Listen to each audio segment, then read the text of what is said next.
Hello বন্ধুরা, welcome to my channel. আমি সুশান্ত। আজকের এই ভিডিওয়ে আমরা ক্লাস 6-এর গণিত বইয়ের নিজে করি 21.1-এর যে অঙ্কগুলি রয়েছে, অনুপাত ও সমানুপাতের প্রাথমিক ধারণা, এই অঙ্কগুলিকে সমাধান করব। আর দেখো, সমাধান করার আগে এই অনুপাত কি এই বিষয়ে আগে একটু তোমাদেরকে বুঝে নিতে হবে। তো এর জন্যে দেখো, এর প্রথমে যে পৃষ্ঠাটি রয়েছে পিছনের দিকে 235 নম্বর পৃষ্ঠায়, এইখানে কিন্তু অনেকগুলি কথা তোমাদের বলা রয়েছে এই অনুপাত এবং সমানুপাতের বিষয়ে। এগুলো একটু বুঝে নিলে তাহলে অঙ্কগুলি করতে কিন্তু সুবিধা হবে। দেখো, দুটি সমজাতীয় রাশির একটি অপরটির কত গুণ বা কত ভাগ তুলনা করাকেই আমরা বলবো অনুপাত। বা এখানটাও বলতে পারো যে দুটি বা দুটির বেশি সমজাতীয় রাশির তুলনাকে অনুপাত বলা হয়। একই জাতীয় মানে একই রাশি হবে, তবে সেগুলোকে যখন তুলনা করব সেগুলোকে অনুপাত বলবো। তো আমি উদাহরণ দিলেই তোমরা বুঝতে পারবে। আর দেখো, অনুপাতের চিহ্নটা কীরকম হয় এখানে দেওয়া আছে। এই উপরে একটা বিন্দু, নিচে একটা বিন্দু, এই যে ছোট ছোট করে, এটা হচ্ছে অনুপাতের চিহ্ন। এবার দেখো, অনুপাতে যে সংখ্যা দুটি থাকে তাকে অনুপাতের পদ বলা হয়। এবার বলেছে প্রথম পদকে পূর্বপদ আর দ্বিতীয় পদকে উত্তরপদ বলা হয়। দেখো, আমি একটা উদাহরণ দিলে তোমরা ভালো বুঝতে পারবে। মনে করো আমি এইখানে লিখছি 8, এইখানে লিখছি 6, দুটো সংখ্যা লিখেছি। এবার এদের মাঝে যখনই আমি এইভাবে এই যে দিয়ে দিলাম, তাহলেই 8:6 হয়ে গেল। বুঝতে পেরেছ? এটাই হচ্ছে অনুপাত, দুজনকে তুলনা করা। এইবার আমাদের এই যে বলেছিল অনুপাতের পদ, এইটা একটা পদ, এইটাও একটা পদ, এগুলোকে পদ বলা হয়। এই যে দুটি বলেছিল যে অনুপাতে যে সংখ্যা দুটি থাকে তাকে অনুপাতের পদ বলে, তাহলে এইটাও একখানা পদ, এইটাও একখানা পদ। এবার এদের কিন্তু নাম রয়েছে।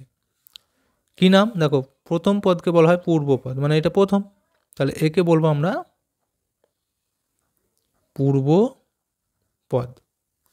আর এই যে শেষে যেটা রয়েছে বা দ্বিতীয় পদকে বলবো উত্তর পদ, এটা বলবো উত্তর পদ। তাহলে বুঝে গেল, এটা হচ্ছে অনুপাতের চিহ্ন। প্রথম সংখ্যাটিকে বলবো আমরা পূর্ব পদ, দ্বিতীয়টাকে বলবো উত্তর পদ। এবার ওর পরের পৃষ্ঠাটায় দেখো, এইখানেও কিছু সংখ্যা লেখা রয়েছে। এই যে গুরু অনুপাত কাকে বলে, লঘু অনুপাত কাকে বলে। দেখো, গুরু অনুপাতটা কি? কোনো অনুপাতের পূর্বপদ উত্তর পদের চেয়ে বড় হলে তাকে আমরা বলবো গুরু অনুপাত। বুঝতে পেরেছ? তাহলে এটা মনে রাখতে হবে। কি বলেছে? যে পূর্বপদটা বড় হবে কার থেকে? উত্তর পদের থেকে, সেটাকে আমরা বলবো গুরু অনুপাত। আর লঘু অনুপাতটা কি? পূর্বপদ উত্তর পদের চেয়ে ছোট, তাকে বলবো লঘু অনুপাত। এখানে উদাহরণগুলো দেওয়া রয়েছে। আর সমানুপাতটা কি?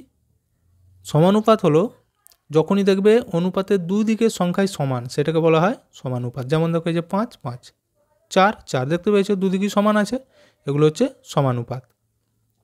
আর এই যে গুরু অনুপাত, লঘু অনুপাত, আমি একটা করে উদাহরণ দিচ্ছি তাহলে বুঝতে পারবে। ধরো আমি এইখানেতে লিখছি 3:2। এবার এই প্রথম পদকে কি বলা হয়? পূর্বপদ। এটাকে কি বলা হয়? উত্তর পদ। আর আমরা কি পড়লুম? যে অনুপাতের পূর্বপদটা বড় হবে আর উত্তর পদটা ছোট হবে। তাহলে এইখানে দেখো, পূর্বপদ বড়, 3টা বড় 2-এর থেকে, তাহলে এই অনুপাতটাকে বলবো আমরা গুরু অনুপাত। বুঝতে পেরেছো? তার মানে এই প্রথমের সংখ্যা বড় হলে সেটা হবে গুরু অনুপাত।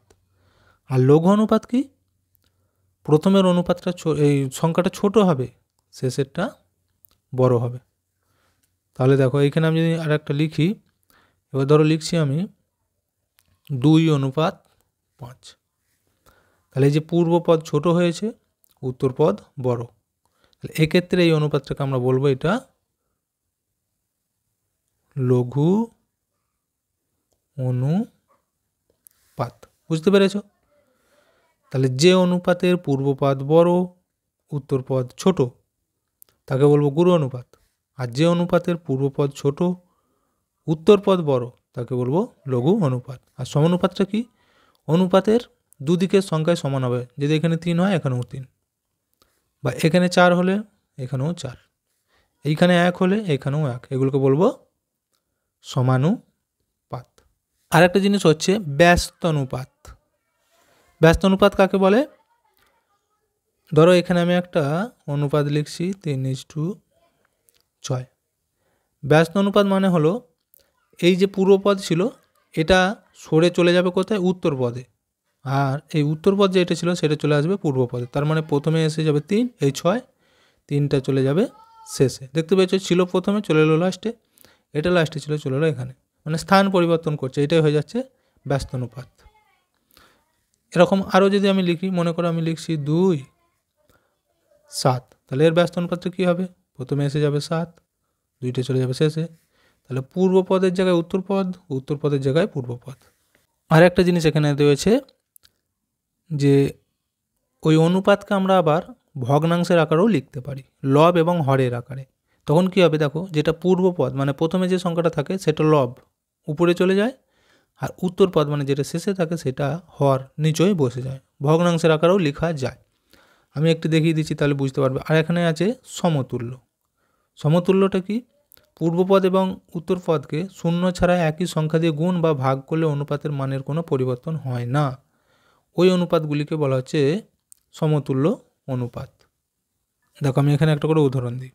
মনে করো এখানে আমি লিখছি 2:9, এই যে লিখলুম, তাহলে এটা পূর্বপদ, পূর্বপদটা কী হয়ে যায় বলেছি? লব, মানে উপরে চলে যাবে ভগ্নাংশে এইভাবে, আর উত্তরপদ নিচে।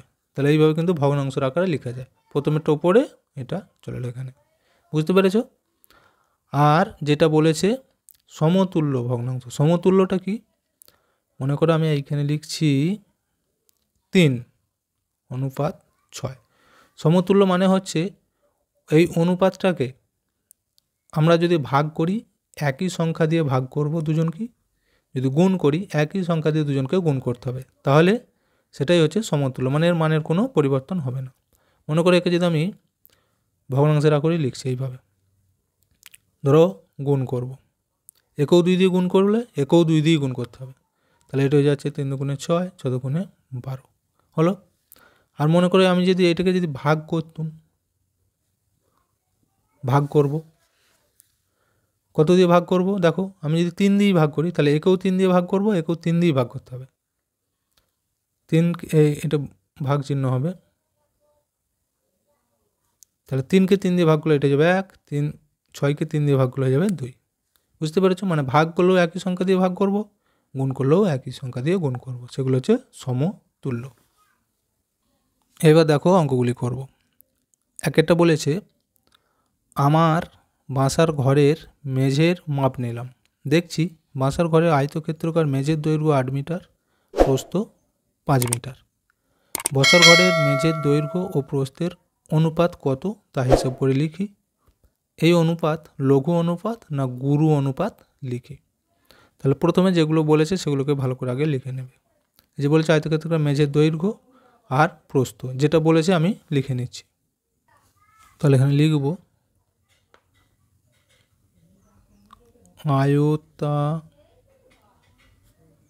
আয়তক্ষেত্রকার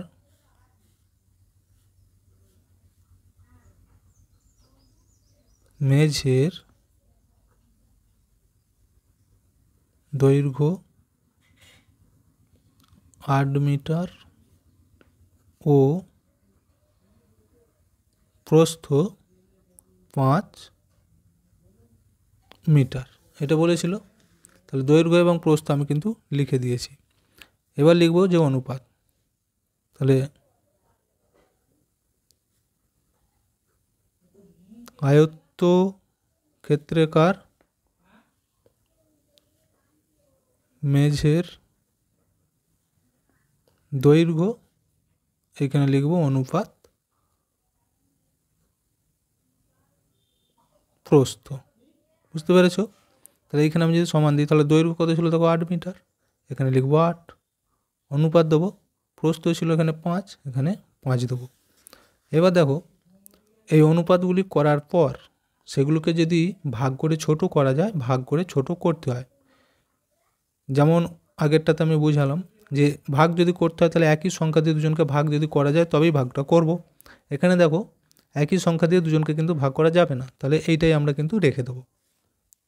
এবার আমাদের জানতে চেয়েছিল যে এই অনুপাতটা গুরু অনুপাত নাকি লঘু অনুপাত। দেখো আমি তো বুঝিয়ে দিয়েছি যে অনুপাতের পূর্বপদ বড় হয় উত্তরপদ ছোট হয় তাকে কি অনুপাত বলে? গুরু অনুপাত। তাহলে এখানে লিখতে হবে যে অতএব এই অনুপাতটি কী হবে? গুরু অনুপাত। গুরু অনুপাত। দুইটা দেখো, সবিতা অনেকগুলি জবা ফুলের মালা ও অনেকগুলি গাঁদা ফুলের মালা তৈরি করলো। যদি সেই 12টি জবা ফুলের মালা ও 15টি গাঁদা ফুলের মালা তৈরি করে থাকে তবে জবা ফুলের মালা ও গাঁদা ফুলের মালার সংখ্যার অনুপাত কত লিখি? এই অনুপাত লঘু অনুপাত না গুরু অনুপাত লিখি। ঠিক একেরটা যেভাবে করেছি এটাও সেইভাবেই করব। তাহলে প্রথমে আমরা লিখে নেব যে 12টি জবা ফুলের মালা আর 15টি গাঁদা ফুলের মালা তৈরি করেছে। এখানে লিখব সবিতা জবা ফুলের মালা তৈরি করেছে কটা? 12টি। এখানে লিখব 12টি। এবং গাঁদা ফুলের মালা তৈরি করেছে কটা? 15টি। এখানে লিখব 15টি। এবার লিখব জবা ফুলের মালা ও গাঁদা ফুলের মালার অনুপাত। এখানে তোমরা এবার লিখতে পারো যে জবা ফুল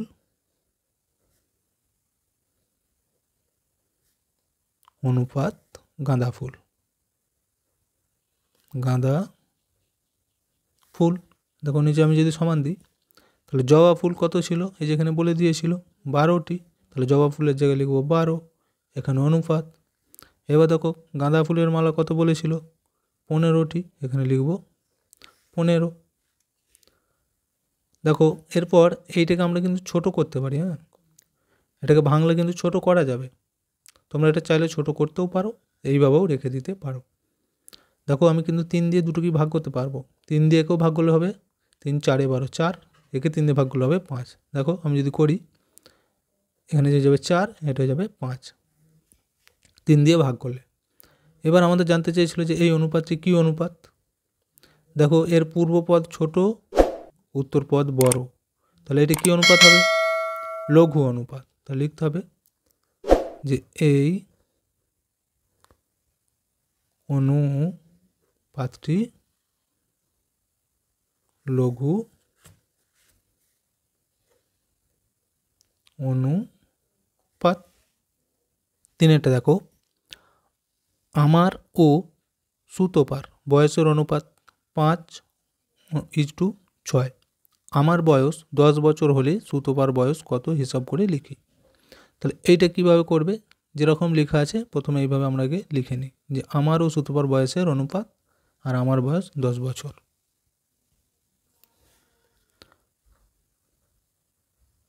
আমার ও সুতোপার বয়সের অনুপাত কত হবে? 5:6। আর কি বলেছিল? আমার বয়স কত বলেছে? 10 বছর, এটা বলে দিয়েছিল। আমার বয়স 10 বছর হলে সুতোপার বয়সটা কত। তাহলে দেখো এটা কিন্তু লেখাই ছিল। এবার কি করবে? এটাকে আমরা ভগ্নাংশের আকারে লিখতে পারি। দেখো এখানে আমি লিখছি তাহলে প্রথমে লিখবে কি, আমার বয়স, তার নিচে লিখতে পারি এই যে সুতপা ছিল, সুতপার বয়স। হলো, আমি এইখানেই সমান দিয়ে করছি। দেখো, তাহলে আমার বয়স, তাহলে এখানে প্রথমেটা তোমার বয়স হবে, তোমার নাম প্রথমে আছে মানে প্রথমেরটা তোমার বয়স, তাহলে কত হচ্ছে 5। সুতপার বয়স, এটা শেষেরটা, তাহলে সুতপা 6, নিচে চলে এলো 6, অর্থাৎ এটাকে ভগ্নাংশের আকারে লিখলাম ঠিক আগেরগুলোর মতো। এবার এইখানেতে একটু লক্ষ্য করো, আমি এইভাবে দাগ টেনে রাখছি। আরেকটা কি বলেছিল, আমার বয়স 10 বছর বলেছে, তাহলে আমার বয়স কোনটা, এই উপরেরগুলো, তাহলে এই জায়গায় তুমি লিখে দাও তোমার বয়স 10। জানতে চেয়েছে যে সুতপার বয়স কত, এইখানটাতে আমাদের একটু ভালো করে বুঝতে হবে। তো এখানে আমি লিখছি 5, এখানে লিখছি 6। এর আগে আমি বলেছি যে ভগ্নাংশের সমতুল্য ভগ্নাংশ কাকে বলা হয়, যখন লব এবং হরকে একই সংখ্যা দিয়ে গুণ অথবা একই সংখ্যা দিয়ে ভাগ করা হয়, তাই তো। তাহলে দেখো এই 5-এর সাথে এখানে তো 10 হয়েছে, মানে কত গুণ করলে 10 হয়, 2 গুণ করে, বা তোমরা এই 5 দিয়ে 10কে ভাগ করলেও পেয়ে যাবে, এখানে 2 হচ্ছে, তাহলে 5 দুগুণে 10, দেখতে পেয়েছো। তাহলে একই রকম কিন্তু আমরা 2 দিয়ে একেও গুণ করবো, তাহলে 6 দুগুণে 12। দেখো, তাহলে তোমার বয়স যখন 10 বছর, তাহলে সুতপার বয়স তখন কত হচ্ছে, 12 বছর। এটাই কিন্তু উত্তর। এখানে উত্তর লিখবো যে অতএব সুতপার বয়স 12 বছর। 4 এটা দেখো, আমাকে ও রাজুকে মা কিছু নাড়ু খেতে দিলেন। আমি ও রাজু যদি 1:3 অনুপাতে নাড়ু খেয়ে থাকি, তবে মা আমাদের কতগুলো নাড়ু দিলেন। যে কোনো 4টি হিসাব করে লিখি, দেখি। তাহলে দেখো, অনুপাতটা বলেছে 1:3, এই অনুপাতে খেয়েছে, এবার কতগুলো নাড়ু দিতে পারে সেগুলো আমাদের বার করতে বলেছে। মনে করো তুমি যখন একটা খাবে, রাজু তখন কটা খাচ্ছে, 3টে, বুঝতে পেরেছো। তাহলে এবার তুমি যদি 2টো খাও, রাজু তখন কতগুলো খাবে, এইভাবে কিন্তু হিসেবটা করতে হবে, মানে যে কোনো 4টে বার করতে বলেছে। তো দেখো, এখানে 2টো উত্তর দেখিয়ে দিয়েছে, এরপরও কিন্তু আরও 2টো উত্তর আমাদের বার করতে হবে। এখানে লিখবে, আমার ও রাজুর নাড়ু খাওয়ার অনুপাত কত বলেছিল, 1:3। বুঝতে পেরেছো, মানে তুমি যদি একটা নাড়ু খাও, সেই সময় রাজু খাচ্ছে কটা, 3টে, কারণ তোমারটা প্রথমে, তাহলে এইটা তুমি, রাজুর নাড়ু, তাহলে এইটা রাজু। তাহলে এইটাকে আমরা যদি ভগ্নাংশের আকারে লিখি, দেখো, তাহলে প্রথমে কি হবে, এখানে লিখব যে আমার, এখানে লিখে দিয়েছিল, দেখো, আমার নাড়ুর সংখ্যা,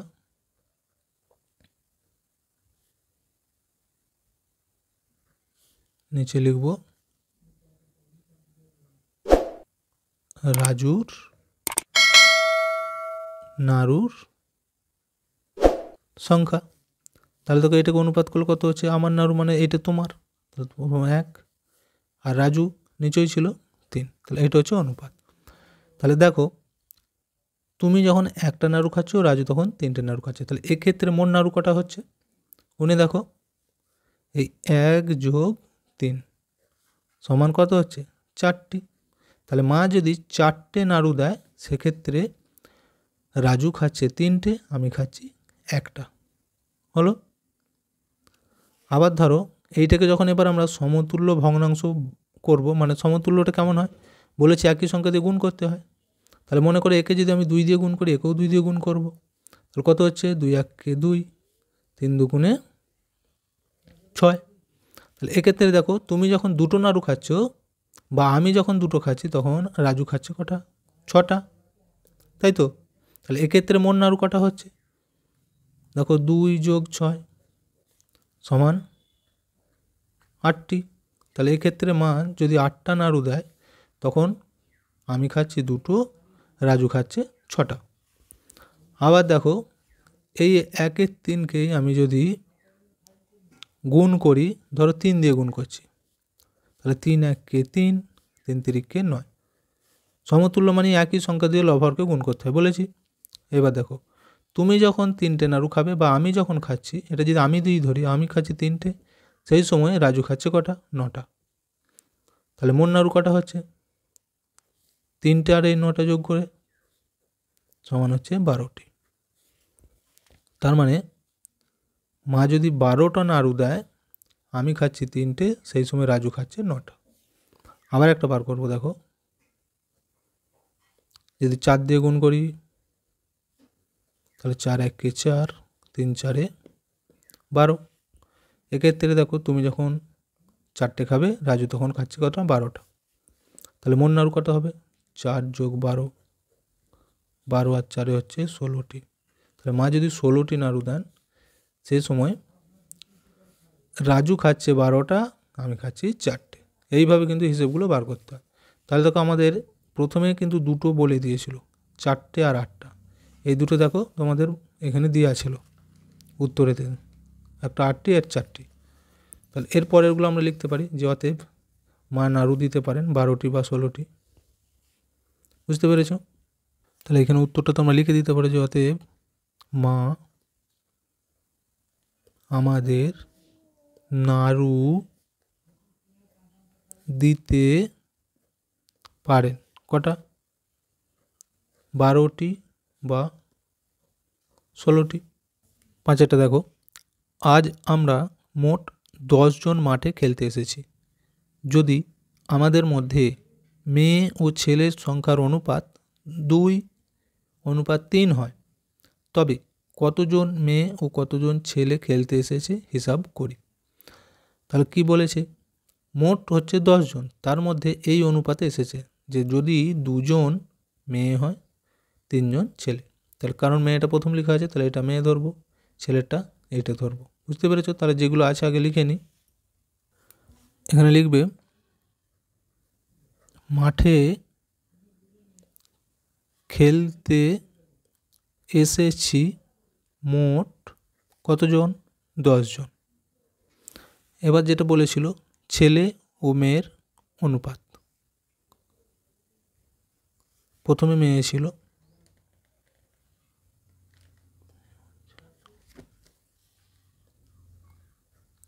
মেয়ে ও ছেলের সংখ্যার অনুপাত কত ছিল? 2:3। তো এই অঙ্কটি ওই আগের নিয়মেও করতে পারো বা আরেকটি অন্য নিয়ম আছে সেটা দিয়েও করতে পারো। দেখো, যদি 2 জন মেয়ে হয়, তাহলে ছেলে কজন হচ্ছে? 3 জন। তাহলে মোট কত হচ্ছে এক্ষেত্রে? 3 আর 2 5 জন, তাই তো? কিন্তু আমাদের এখানে মোট বলেছে কজন? 10 জন। তাহলে এইটাকে বাড়িয়ে নিয়ে যেতে হবে। কিভাবে? ওই সমতুল্য ভগ্নাংশ যেভাবে করেছিলাম। তাহলে দেখো, আমি যদি প্রথমে লিখি, এখানে উপরে লিখব মেয়ে, নিচে লিখছি ছেলে। এইভাবে তোমরা করতে পারো। তাহলে দেখো, মেয়ে বলতে এই যে 2 ছিল, 2, ছেলে নিচেতে 3 আছে, তাহলে 3 এটা। এভাবে ভগ্নাংশ লিখেছি। এবার দেখো, সমতুল্য ভগ্নাংশ মানে কি বলেছি? গুণ করতে, তাই তো? দেখো, উপর আর নিচে দুটো সংখ্যাকে একই সংখ্যাতে যদি আমরা গুণ করি, দেখো, আমি যদি একে 2 দিয়ে গুণ করি, একেও 2 দিয়ে গুণ করবো, তাহলে কত হচ্ছে? 2 দুগুণে 4, 3 দুগুণ 6। এবার দেখো, যদি মাঠেতে মেয়ে খেলতে যায় 4 জন, তাহলে ছেলে কতজন যাচ্ছে সেক্ষেত্রে? 6 জন। তাহলে মোট কতজন হচ্ছে? 6 আর 4-এ 10 জন। এখানে দেখো 10 জনই বলেছিল, তাহলে এখানে লিখতে পারি আমরা যে মোট 4 যোগ 6 সমান 10 জন, তাই তো? তাহলে এইটাই কিন্তু আমাদের উত্তরটা বেরিয়ে যাচ্ছে যে মেয়ে যদি 4 জন যায়, তাহলে ছেলে যাবে কজন? 6 জন। এটা উত্তরটা তোমরা লিখতে পারো। বা এটাকে আরেকটু অন্যরকমভাবেও করতে পারো। এই যে যেমন অনুপাতটা বলে দিয়েছিল 2:3, তাহলে এক্ষেত্রে মোট কত হচ্ছে? ধরো আমি এখানে লিখছি আরেকবার যে মেয়ে ও ছেলের সংখ্যার অনুপাত। এখানে পর্যন্ত একটা নিয়মে হয়ে গেল, এটা আলাদা। 2:3 হলো। তাহলে লিখব যে এক্ষেত্রে মোট সংখ্যা কত হচ্ছে, এই 2 যোগ 3, তাহলে কতজন হচ্ছে, 5 জন হচ্ছে। এইটাকে যদি আমরা এবার অংশে প্রকাশ করি, দেখো মেয়ে কত ছিল, এই যে প্রথমে ছিল 2, 2 এর 5, মোট হচ্ছে 5 জন, তার মধ্যে 2, মেয়ে হচ্ছে 2 এর 5 অংশ খেলতে গেছে। আচ্ছা, আবার ছেলে লিখতে পারি, তাহলে ছেলে কত হবে, শেষেরটা ছিল ছেলে, তাহলে 3, মোট ছিল 5 জন, নিচে 5, তাহলে 3 এর 5 অংশ খেলতে গেছে। তাহলে দেখো ছেলে যদি যায় 5 ভাগে 3 ভাগ, মেয়ে গেছে 5 ভাগে 2 ভাগ। এবার যেহেতু আমাদের মোট বলেছিল কত, 10 জন, তাহলে এখানে লিখবো যে অতএব মেয়ে খেলতে গেছে বা এসেছে, যা হোক লিখবে। তাহলে এই যে 2 এর 5 ছিল, গুণিত আমরা 10 লিখতে পারি, বা 10টা তোমরা প্রথমে লিখতে পারো। তাহলে এই 5 দিয়ে 10কে যখন কাটবো 2 সমান কত হচ্ছে, 2 2 4 জন। দেখতে পেয়েছো, মেয়ে খেলতে গেছে, তাহলে 4 জন। এবার ছেলে লিখব, ছেলে খেলতে গেছে, এই যে 3 এর 5 ছিল, 3 এর 5 গুণিত এখানেও তাই মোট ছিল কজন, 10 জন। 5 দিয়ে 10কে কাটবো 2, 3 2 6 জন। তাহলে এইভাবেও বার করতে পারো যে ছেলের সংখ্যা হচ্ছে মেয়ের সংখ্যা 4 জন, ছেলের সংখ্যা 6 জন। বা এইটা করলে কিন্তু একবারে প্রথমে যে নিয়মটা করেছি অনেকটা সঠিক হয়ে যাবে। পরেরটা দেখো, বাবা বাজার থেকে 4 জোড়া কলা কিনে এনেছেন। যদি ভাই ও বোন সব কলা 1:3 এই অনুপাতে খেয়ে ফেলে, তবে ভাই ও বোন প্রত্যেক কতগুলি কলা খেয়েছে হিসাব করে দেখি। তাহলে বলেছে কি 4 জোড়া কলা এনেছে, এই অনুপাতে খেয়েছে, কে কে, ভাই আর বোন। তাহলে ভাই যদি একটা খায় তখন বোন খাচ্ছে কটা, 3টে। দেখতে পেয়েছো, এই অনুপাতে কিন্তু খেয়েছে। প্রথমেই লিখবে 4 জোড়া কলা সমান কটা হবে, 4 জোড়া কলা মানে দেখো 1 জোড়া মানে 2টো, তাহলে 4 জোড়া মানে কটা হবে, 8টি হলো, 8টি কলা। এবার যেটা বলেছিল ভাই ও বোনের কলা খাওয়ার অনুপাত, তাই তো, লিখে দাও ভাই ও বোনের কলার অনুপাতও লিখতে পারো, কলার অনুপাত কত বলেছে, 1:3। এবার দেখো এইখানেও সেই আগের মতোই করতে পারো, বা যেমন গুণ করে বার করেছি ওইভাবেও করতে পারো। তাহলে আমি যদি এইখানে লিখি যে ভাই যদি খায় একটা, সেই সময় খাচ্ছে বোন কটা, 3টে, তাহলে মোট এক্ষেত্রে কলা কত হচ্ছে, অতএব এক্ষেত্রে মোট কলা সমান কত হচ্ছে, দেখো 1 যোগ 3 সমান 4টি হলো। এবার আমরা লিখতে পারি যে ভাইয়ের মোট কলার অংশ, বা শুধু কলা লিখবে, ভাইয়ের মোট কলা। তাহলে ভাই হচ্ছে এই যে প্রথমে ছিল 1 লিখছি, আর ছিল কটা, 4টে, তাহলে 4 ভাগের 1 ভাগ হচ্ছে, তাই তো, 4 ভাগের 1 অংশ। এবার লিখতে পারো বোনের মোট কলা, এটা বোন ছিল শেষেরটা, তাহলে উপরে লিখবো 3, আর মোট কত পেয়েছিলাম আমরা, 4টি, তাহলে 4 ভাগের 3 ভাগ এত অংশ হলো। এবার আমাদের যেটা বলেছিল যে অঙ্কের মধ্যে যে মোট কলা কত ছিল না, 8টি, দেখতে পেয়েছো, তাহলে এটা তো 4টের মধ্যে এই অংশগুলো হয়েছে, যে যদি 4টে কলা হয় সেক্ষেত্রে 4 ভাগের 1 ভাগ খাচ্ছে ভাই, আর বোন খাচ্ছে 4 ভাগের 3 ভাগ। কিন্তু যদি 8টা কলা হয় তখন কি হবে, এইখানে এবার লিখব যে অতএব মোটটাকে কেটিয়ে দেবে, মোটটা দেওয়ার দরকার নেই, শুধু লিখবে ভাইয়ের কলা খাওয়ার অংশ, এত অংশ।